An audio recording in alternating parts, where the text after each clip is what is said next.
Hello friends, வணக்கம். இப்போ டிவியை பார்த்தாலும் சரி, மீடியாக்களில் உள்ள தகவலை பார்த்தாலும் சரி, விஜய் சங்கீதா விவகாரத்து விஷயந்தான் ஹைலைட்டாக போயிட்டுருக்கு. இதில் என்ன ஒரு பெரிய சமாச்சாரம்னா, விஜயின் மனைவி சங்கீதா கோர்ட்டில் தான் ஒரு மனுவை தாக்கல் செஞ்சுருக்காங்க விவாகரத்து கேட்டு. இதில் நம்ம சிந்திச்சு பார்க்கணும். அந்த தகவல் அடங்கிய அந்த செய்தி எப்படி வெளியில் லீக் ஆச்சு? அப்போ இதை யார் கோர்ட்லேருந்து இந்த பப்ளிக்கு எடுத்து கொடுத்தது?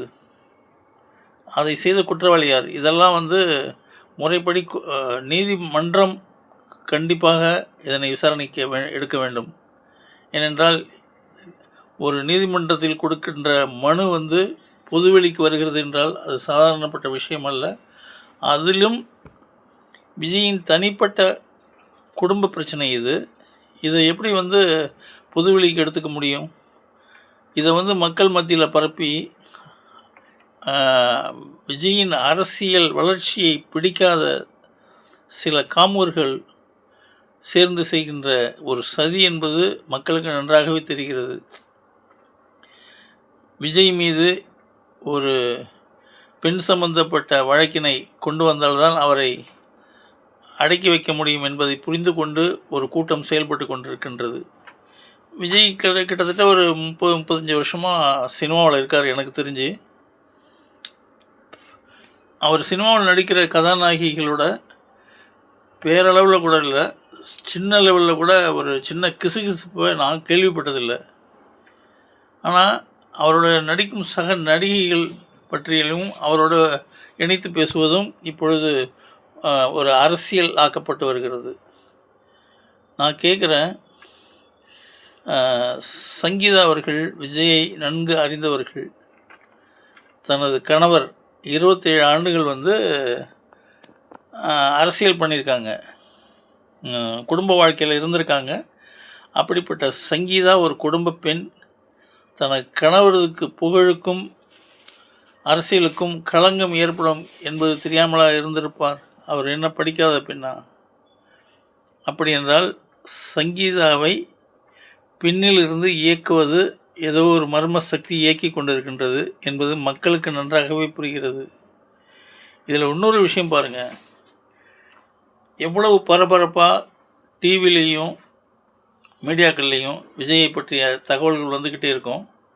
இப்போ இந்த கடந்த 2-3 நாட்களாக இந்த விவாகரத்து விஷயம் வெளியான பிறகு அவருடைய சக ரசிகைகள் கூட மனம் உடைஞ்சி போய் அப்படியே வீட்டில் அடங்கி போய் இருக்காங்க. ஏன்னா சம்மந்தமே இல்லாத நானே எனக்கு அதை பற்றி நான் ரொம்ப வருத்தப்படுறேன். விஜய் தனிப்பட்ட முறையில் அவர் வாழ்க்கையில் ஒரு தூய்மையற்ற மனிதராக இருக்கலாம். அரசியலுக்குன்னு அவர் வந்த பிறகு அவர் இவ்வளவு மட்டமாக அவர் வளர்ச்சியை எதிர்க்க திராணி இல்லாதவர்கள் அந்த கூட்டம் தான் இதெல்லாம் செஞ்சுக்கிட்டு இருக்கு. இது மக்களுக்கு நல்லாவே தெரியும். இதனால் இவங்க விஜய் சங்கீதா குடும்ப வாழ்க்கை பிரச்சனையை அரசியலாக்கி அதை லாபம் தேட பார்க்குறாங்க. இது கடவுள் பார்த்துக்கிட்டு தான் இருக்கான். 2026 தேர்தலில் நீங்கள் என்ன தான் கூட்டணி அமைச்சு மிக பெரிய லெவலில் வெற்றி பெறணும்னு நினச்சாலும் கடவுள் உங்களுக்கு ஒரு பரிசை கொடுக்க காத்துக்கிட்டு தான் இருக்கான். ஏன்னா கடவுள்னு ஒருத்தன் கண்டிப்பாக இருக்கான் இல்லையா? ஏன்னா நீங்கள் 2 பேரை அழிச்சிருக்கீங்க, எத்தனை குடும்பத்தை நீங்கள் அழித்து நீங்களே வாழ்நாள் முழுவதும் அரசு இதில் அதிகாரத்துலேயும் இருக்கணும், பணம் படவிடமோ பெருமை இதிலெல்லாம் இருக்கணும்னு நினைக்கிறீங்க. அது தவறு இல்லையா? மற்றவர்கள் அரசியலுக்கே வரக்கூடாதா? இப்படிப்பட்ட ஒரு சுயநலப்போக்கோடு செயல்படும் அதிகார வர்க்கங்களுக்கு கூடிய விரைவில் பாடம் கிடைக்கும் என்பதுதான் நிதர்சனமான ஒரு உண்மை. எனவே தயவு செய்து இப்பொழுதும் பொதுமக்களாகி உங்களை கேட்டுக்கொள்கின்றேன். இந்த தொலைக்காட்சிகளில் வரும் தகவல்கள் விஜய் சங்கீதாவை பற்றியோ, மீடியாக்களில் வருகின்ற தகவல்கள் விஜய் சங்கீதாவை பற்றிய விவகாரத்தை பற்றியோ வந்தால் அவற்றை தவிர்த்து விடுங்கள். இவை முழுக்க இதன் பின்னணியில் ஒரு அரசியல் விஷயம் நடந்து கொண்டிருக்கின்றது. அதற்கு விஜய் குடும்பம் பலிக்கடாக்கி கொண்டிருக்கின்றது என்பதுதான் உண்மை. விஜயின் வளர்ச்சியை பிடித்தவர்கள் அவருக்கு உடனிருந்து சப்போர்ட் செய்யுங்க. ஏன்னா இதை விட ஒரு நல்ல தலைவர் இன்றைக்கி தமிழ்நாட்டுக்கு வருவாருங்கிறது கண்டிப்பாக நிச்சயமாக இல்லை. அதுவும் இந்தளவுக்கு பாப்புலரான ஒரு தலைவர் கிடைப்பாராங்கிறது சந்தேகம்தான்.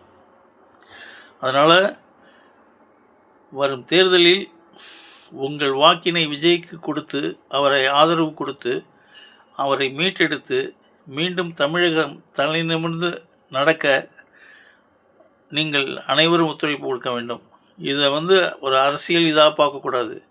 இந்த முறை தேர்தலுக்கு நீங்கள் கண்டிப்பாக அவருக்கு சப்போர்ட் பண்ணுங்கள். கண்டிப்பாக அவர் ஒரு நல்ல நிலைமைக்கு வரணும். அவர் ஒரு மாற்றத்தை இந்த அரசியலில் நிச்சயமாக கொடுப்பார். ஏன்னா இந்த 2 ஆண்டு கால அரசியல் வாழ்க்கை அவருக்கு நிறைய பாடங்களை கற்றுக் கொடுத்துட்டு நிறைய அழுத்தங்களை அவர் கொடுத்துருக்கு. இனியும் அவர் தெளிவான மனநிலைமையில் தான் இருக்கார், இனியும் இருப்பார். கட்சி வளர்ச்சி இன்னமும் பல மடங்கு உயரும். தீய சக்திகள்லாம் இவரை அசைச்சு கூட பார்க்க முடியாது. இப்படி பொருளியை கிளப்பி வேணால் இவங்க குளிர் காயலாம், அவ்வளோதான். அது கூட ஒரு குறிப்பிட்ட காலம் வரைக்கும் தான். எல்லா காலத்துலேயுமே பொய் சொல்லி பிழைக்க முடியாது இல்லையா? அதனால் மக்களே நல்லா புரிஞ்சுங்க. வரும் தேர்தலை நன்ற விதமாக உங்கள் வாக்கினை செலுத்துங்கள். ஒரு நல்ல தலைவனை இழந்து விடாதீர்கள். நிறைய பேரை நாம் இந்த அரசியல் வாழ்க்கையில் இழந்து விட்டோம். மீண்டும் ஒரு விஜயை இழந்து விடக்கூடாது என்பதில் எனக்கும் ஒரு மன கஷ்டம் உள்ளது. எனவே இந்த பதிவை ஏற்றுக்கொண்டு எல்லோரும் விஜய்க்கு ஒரு சப்போர்ட் பண்ணுங்கள். அவர் திரும்பவும் நல்ல நிலைமைக்கு வரணும். அவருக்கு பின்னடைவிலிருந்து அவரை எதிர்க்கிற சக்திகளெல்லாம் பற்றி நீங்கள் கவலைப்படாதீங்க. உங்கள் தூய்மையான வாக்கை விஜய்க்கு கொடுத்து அவருக்கு சப்போர்ட் பண்ணுங்க. நன்றி, வணக்கம்.